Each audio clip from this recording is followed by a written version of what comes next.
Akal bulus perwira polisi, ruda paksa relawan banjir. 11 tersangka sudah ditetapkan sebagai pelaku ruda paksa terhadap seorang remaja perempuan berusia 15 tahun di Kabupaten Parimo Sultan.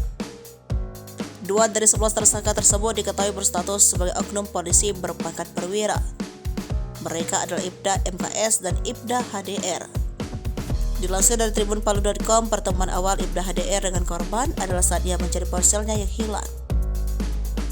Lalu, pertemuan itu berlanjut, Ibda HDR meruda paksa korban dalam keadaan mabuk. Saat itu korban menjadi sukarelawan banjir di Parimo mendatangi posko bencana dan berkenalan dengan para pelaku. Sesudah menyalurkan bantuan itu, korban tidak langsung pulang ke kampungnya di Poso.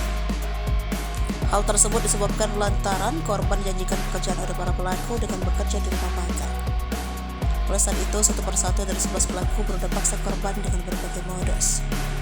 Tidak hanya itu, ada 10 pria lainnya di antara oknum guru dan kades juga ikut bereaksi dalam rentang waktu sejak April 2022 hingga Januari 2023. Sejak kasus itu bergulir, polisi sudah menangkap 10 tersangka sementara 1 orang masih buron. Kapolres Parigi Motong Arjun Komisaris Besar Polisi Yudi Antono Wijono.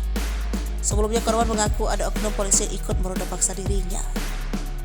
Menurut pengakuan korban pada polisi, dia mengenal para pelaku di sebuah rumah makan Parigi tempat korban bekerja sebagai juru masak.